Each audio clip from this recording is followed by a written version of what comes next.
अलिबागमधील कचरा व्यवस्थापनासाठी भाजप आक्रमक झाली आहे। भाजपचे ज्येष्ठ नेते आणि माजी आमदार पंडित पाटील, भाजपा जिल्हाध्यक्षा चित्रा पाटील यांनी आज जिल्हाधिकारी कार्यालयात जिल्हाधिकारी किशन जावळे यांची भेट घेऊन याबाबत सविस्तर चर्चा केली।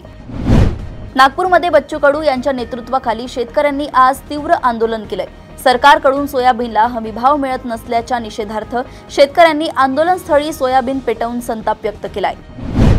मुंबईत मेट्रो 3 स्थानकांच्या नामांतराच्या मुद्द्यावर वर्षा गायकवाड यांच्या नेतृत्वाखाली सिद्धिविनायक मेट्रो स्थानकाबाहेर काँग्रेस कार्यकर्त्यांनी आंदोलन छेडले असून त्यामुळे परिसरात वाहतूक कोंडी निर्माण झाली आहे। वाढत्या गोंधळाच्या पार्श्वभूमीवर पोलिसांनी आंदोलकांची धरपकड सुरू केली आहे।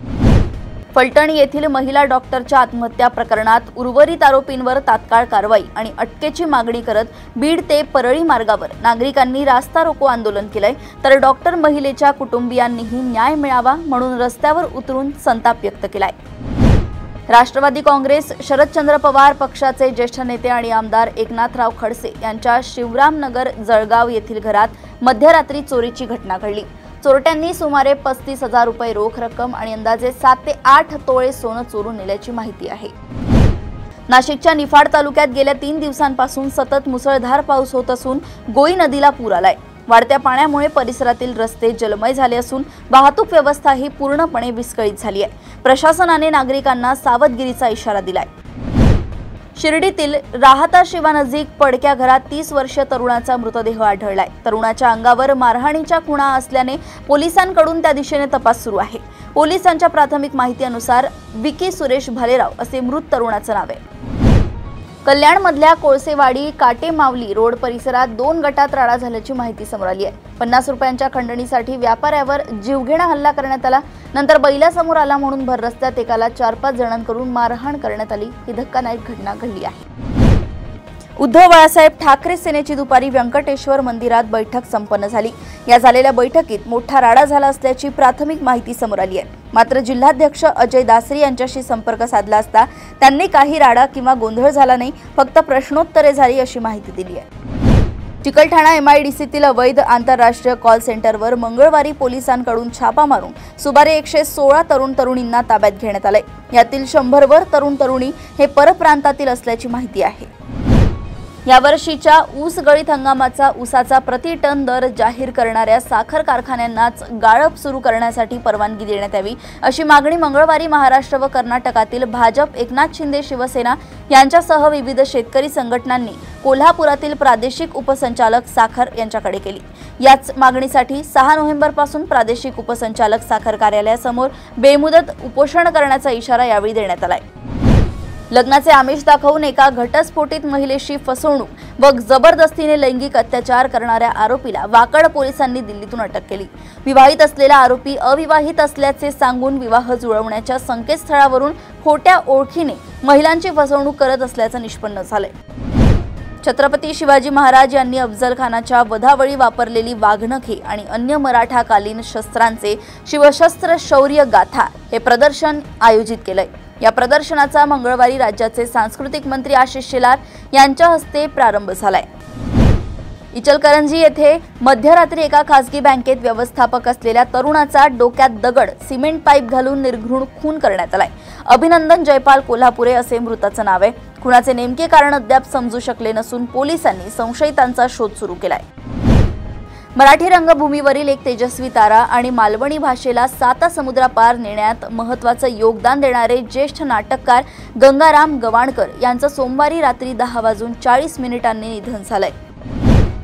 आंध्र प्रदेशच्या किनाऱ्याजवळ मोंथा चक्रीवादळ येत असल्याने राज्यभरात सतर्कतेचा इशारा देण्यात आला। हवामान खात्याने मुसळधार पाऊस आणि जोरदार वारे वाहण्याची शक्यता वर्तवली आहे। सरकारने NDRF पथके तैनात केली आहेत आणि सखल भागातून लोकांना बाहेर काढण्याचं काम सुरू आहे। राजस्थानमधील जयपूर जवळ झालेल्या एका भीषण रस्ते अपघातात मजुरांना घेऊन जाणारी बस हाय टेन्शन विद्युत वायरला धडकली। वीज प्रवाहामुळे बसला करंट लागला आणि आग लागली आणि त्यात 10 कामगार गंभीररित्या भाजले असून 2 कामगारांचा मृत्यू झालाय। 5 जणांची प्रकृती गंभीर असून त्यांना जयपूरला हलवण्यात आलंय। दिल्लीत UPSC परीक्षेची तयारी करणाऱ्या तरुणाची हत्या करण्यात आली आहे। त्याच्या लिव्ह इन पार्टनर आणि तिच्या माजी प्रियकराने तरुणाला मारण्याचा कट रचला। विशेष म्हणजे त्यांनी पुस्तकांची चिता तयार केली आणि मृतदेहाची विल्हेवाट लावण्यासाठी त्यावर तूप टाकून जाळलं। चौकशी दरम्यान महिलेने हत्येची कबुली दिली।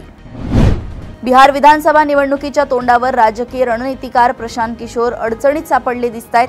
त्यांच्या नावावर 2 मतदार ओळखपत्रे असल्याचं समोर आल्यानंतर भाजपाने गंभीर आरोप केले आहेत।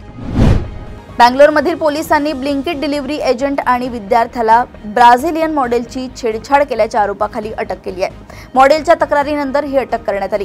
सीसीटीव्ही फुटेजमध्ये या कृत्याची पुष्टी झाली असून आरोपीविरुद्ध गुन्हा दाखल करण्यात आलाय।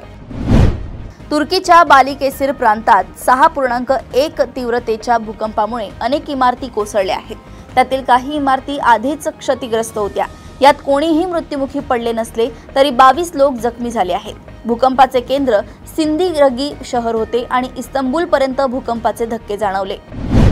साऊथ चायना समुद्रात अमेरिकेच्या USS Nimitz aircraft कॅरियरवरून उड्डाणानंतर fighter jet आणि हेलिकॉप्टर क्रॅश झाले। दोन्ही अपघातांमध्ये सहभागी 5ही कर्मचाऱ्यांना सुरक्षितरित्या वाचवण्यात आलं असून त्यांची प्रकृती स्थिर आहे।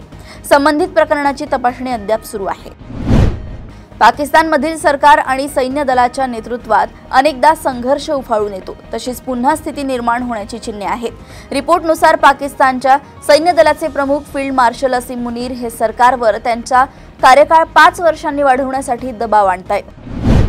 IIT मुंबईच्या संशोधकांनी MS गेम्स हे अनोखे सॉफ्टवेअर विकसित केले। हे सॉफ्टवेअर व्यवस्थापन शिक्षणाला प्रत्यक्ष अनुभव आणि खेळाच्या माध्यमातून शिकण्याचा नवा आयाम देते। 10 पेक्षा जास्त इंटरॅक्टिव्ह सिम्युलेशन्सद्वारे विद्यार्थी निर्णय क्षमता, विश्लेषण शक्ती आणि संघभावनेचे कौशल्य आत्मसात करतात। हे सॉफ्टवेअर सध्या 50हून अधिक शिक्षण संस्थांमध्ये वापरलं जातंय। ॲनिमेशन क्षेत्रात गेल्या काही वर्षात मोठी वाढ झाली असून अनेक विद्यापीठे आता या विषयाशी संबंधित पदवी आणि प्रमाणपत्र अभ्यासक्रम सुरू करतात। 2030 पर्यंत या क्षेत्रात 20 लाखांहून अधिक रोजगाराच्या संधी उपलब्ध होण्याची शक्यता आहे। महाराष्ट्रातही 100हून अधिक संस्था ॲनिमेशनचे विशेष अभ्यासक्रम राबवतात। महाराष्ट्र राज्य माध्यमिक व उच्च माध्यमिक शिक्षण मंडळाने इयत्ता 10वी परीक्षेसाठी अर्ज भरण्याची मुदत जाहीर केली आहे। विलंब शुल्कासह 28 ऑक्टोबर ते 10 नोव्हेंबर या कालावधीत अर्ज भरता येतील। नियमित विद्यार्थ्यांचे अर्ज शाळांमार्फत तर इतर विद्यार्थ्यांचे अर्ज मंडळांच्या संकेतस्थळांवरून भरले जातील। परीक्षा शुल्क RTGS NEFT द्वारे भरायचे असून मुदतवाढ दिली जाणार नाही। जगातील पहिल्या इलेक्ट्रिक रोड सिस्टीमची चाचणी सुरू झाली आहे। यामध्ये डायनॅमिक वायरलेस चार्जिंग सिस्टीम बसवण्यात आली आहे। या तंत्रज्ञानामुळे इलेक्ट्रिक वाहने जाता जाता चार्ज केली जाऊ शकतात। म्हणजेच आता इलेक्ट्रिक वाहनाला थांबवून किंवा पार्किंगद्वारे चार्ज करण्याची गरजच भासणार नाही। बिहार निवडणुकीपूर्वी केंद्र सरकारने एक मोठी घोषणा केली आहे आणि केंद्रीय मंत्रिमंडळाने 8व्या आयोगाच्या स्थापनेला मान्यता दिली आहे। यानंतर आता हा आयोग 18 महिन्यांच्या आत आपल्या शिफारशी सादर करेल, ज्याचा फायदा सुमारे 50 लाख केंद्रीय सरकारी कर्मचारी आणि 69 लाख पेन्शनधारकांना होणे अपेक्षित आहे। मंत्रालयात आज मराठी चित्रपट हे मल्टीप्लेक्स थिएटरमध्ये दाखवण्याच्या संदर्भात प्रशासकीय अधिकारी आणि चित्रपट निर्माते, मल्टीप्लेक्स मालक यांची बैठक पार पडली। चित्रपट निर्माते आणि दिग्दर्शक महेश मांजरेकर हे मंत्रालयात जाताना दिसले। राज्यातील मल्टीप्लेक्स थिएटरमध्ये मराठी चित्रपट दाखवण्यासाठी धोरण या बैठकीत आखण्यात आली। आता T20 मालिकेचा थरार रंगणार आहे। ऑस्ट्रेलिया विरुद्ध भारत यांच्यात 5 T20 सामने खेळवण्यात येणार आहेत। सूर्यकुमार यादव भारताचं नेतृत्व करेल तर शुभमन गिल याच्याकडे उपकर्णधार पदाची सूत्रे आहे। तसेच मिचेल मार्श याच्याकडे ऑस्ट्रेलियाच्या नेतृत्वाची धुरा असणार आहे। अशाच सुपर 30 बातम्या जाणून घेण्यासाठी बघत रहा देशोन्नती। नमस्कार।